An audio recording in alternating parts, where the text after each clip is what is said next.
Good morning and welcome to another one of Drew's book reviews. Today's book review is going to be on The Swarm. So this is the second Formic Wars trilogy, first book in the second Formic Wars trilogy, Orson Scott Card and Aaron Johnston. So for if you've never heard of the Formic Wars, this is essentially part of the Enderverse, or the Ender's Game universe that Orson Scott Card had created. The Formic War trilogies themselves, they go back before Ender's Game. So all the events portrayed in the first and second Formic Wars trilogy of books all take place before Ender's Game, and essentially they set the stage for what happens in Ender's Game. So kind of go back, see what happened before those events. The Formic Wars being these alien bugger creatures, as they're referred to within the books themselves. They're like these insectoid, ant-like hive mind type alien race who don't have any kind of verbal or written communication, but it's all through telepathy, or in the mind, the communication between these insects like aliens. So it's a very alien society that mankind can't understand. They don't know how they think, they don't know how to communicate or interact with them, and it's very difficult to combat and fight an enemy that we cannot possibly comprehend or even understand.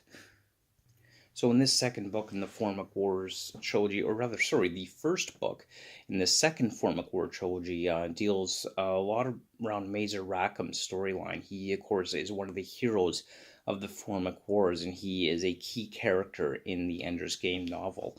And what we see in this, he's still young in his career. He's still a young man. He's in his mid-20s. And he is essentially found himself combating the corruption within the military that he found himself situated in. So he's dealing with, careerist type individuals who put in their career ahead of the salvation for the human race, and the political machinations that are going on within the global, or I guess solar military industrial complex. As this battle, of course, is not just limited to Earth, but rather defending our entire solar system from these alien invaders. So he's really kind of put in this difficult position, which he has to combat the corruption within the military while trying to save the human race. And try and convince them that we need to focus on saving the human race, not our own careers and our own agendas.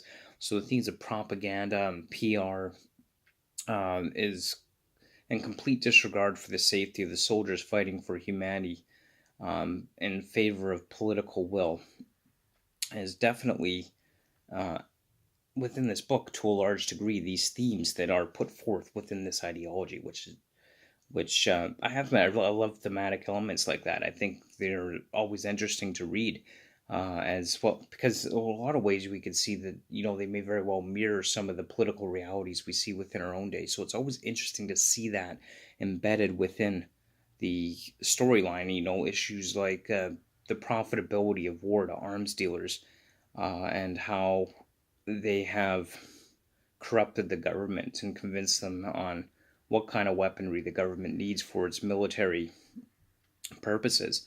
And so war becomes a very profitable industry, essentially. And now there's this international fleet which has become corrupt and profitable through the war with the formics, these alien invaders.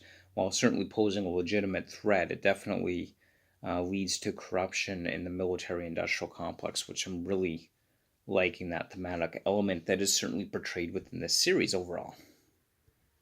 And what we kind of see is a play off the idea here that I believe it was the Rockefellers who once said all humanity needs is a sufficient global threat or crisis in order to unite humanity under a single world government or new world order or something along those lines. And we really see that within this Formic Wars. It really kind of sets up the world that was created in Ender's Game by Orson Scott Card in both the first and second Formic Wars trilogy. The first trilogy being Earth Unaware, Earth of Fire, and Earth Awakens. I will definitely make sure the links to my reviews on those books are put in the description below. So definitely look for those and check those out as well. And they all kind of play on the central theme that this alien invasion effectively has led to things like population control, global government, and in an effort to control the resources, which in effect limits our freedom and our ability to be individuals and free thinking.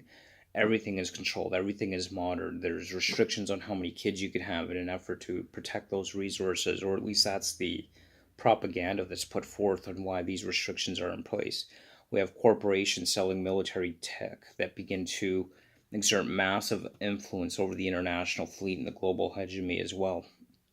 And these themes play out really well in the book, and I really absolutely love the way that's put forth. One quote from the book that I really like was, "The moment we allow the bureaucracy to impede the free sharing of information is the moment we lose this war." And that came up with Major Rackham, who had found himself facing a court-martial charge after he posted what his military brass or his commanding officers felt should have been classified information, but wasn't provided through classified channels or military channels, but rather information that was found by the free miners out in the Kuiper belt at the very edges of the solar system. So we posted this information to the nets, to a public forum, and that's when the trouble with the court martial and the brass started coming down on him, because they wanted to control the information, and they didn't think people should have free access to this. That is just kind of an aspect of that whole control of information and tyranny and oppression and corruption that kind of flows into the story idea here. And one of the aspects I also really enjoyed about this book is I love how they took the idea of quantum entanglement from quantum physics, and the idea of two paired particles being used for instantaneous communication between 2 points.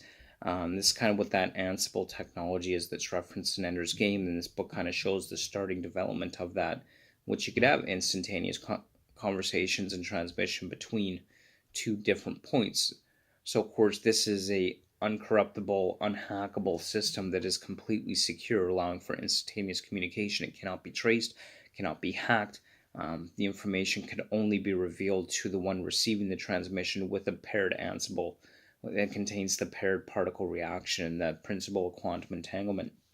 Of course, this technology is developed and tightly protected and kept secret by government. I mean, they don't want free citizens to be able to have access to technology that would allow them to communicate without being traced or tracked by the state or government.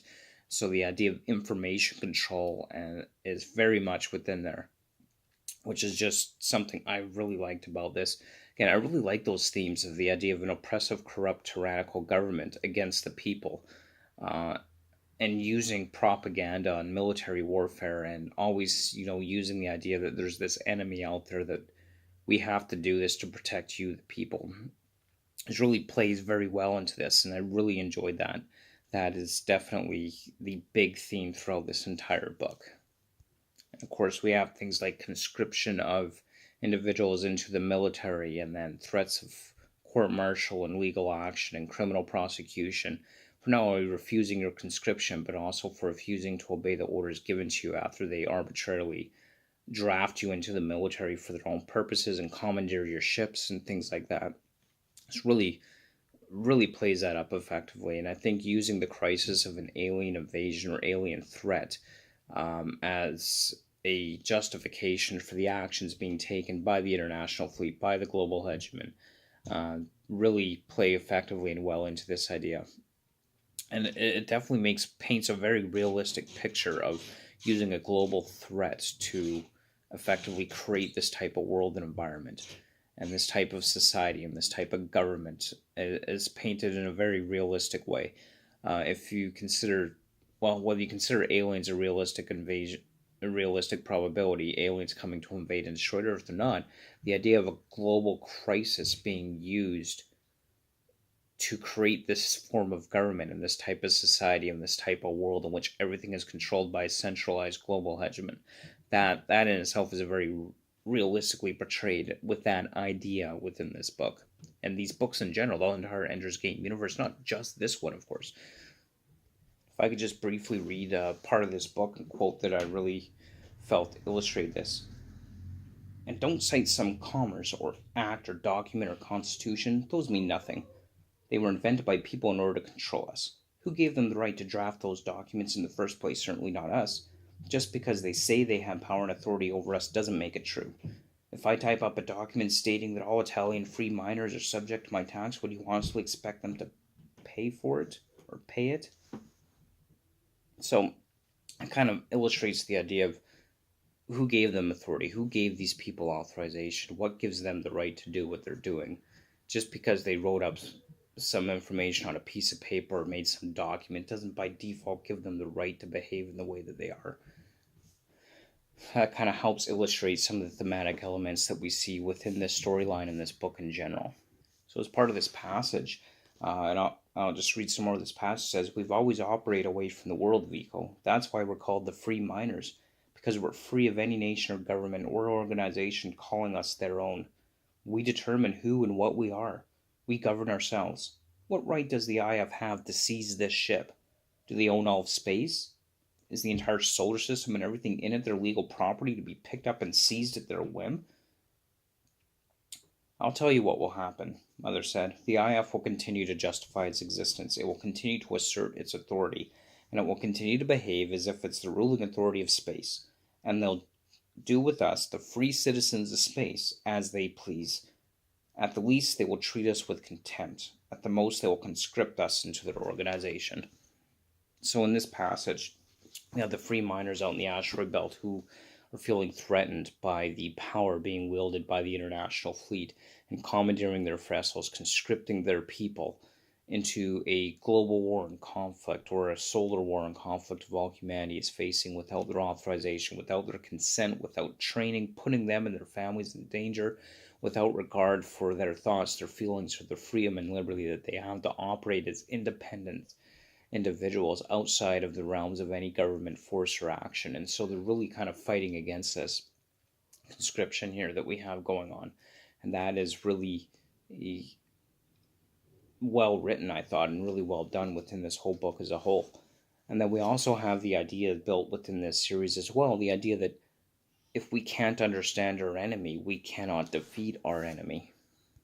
So with respect to this idea of we cannot defeat our enemy if we don't understand our enemy, one of the characters, Wyla, kind of proposes this idea that we really don't understand the formics and that we're treating them as if they're motivated by human thoughts, human aspirations, human ambitions in the kind of way that we would understand an enemy.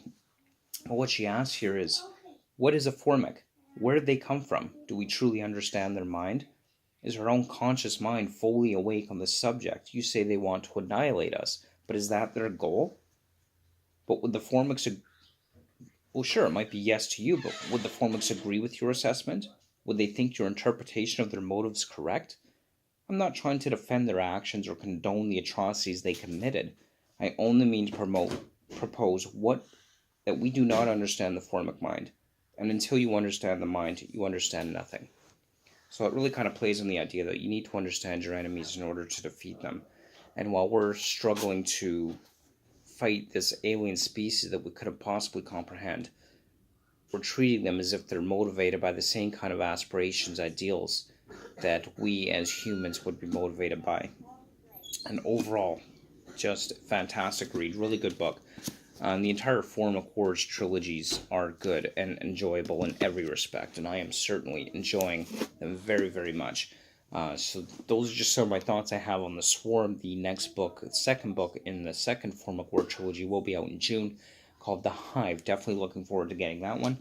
And always don't forget to stay tuned. Next up will be Terry Brooks' Street Freaks. So this is kind of a new book, not really in his Shannara world. It'll be interesting to read that, see how he's doing going into a new type of book. So that'll be really interesting to read. Definitely don't forget to stay tuned for that. And as always, links to my Facebook, Instagram, Twitter feeds, and all social media profiles will be in the description below. So don't forget to comment, like, subscribe, share. Thank you so much for watching. Have yourself a great day, and look forward to seeing you next time on another episode of Drew's Book Reviews. Have a great day. Thanks.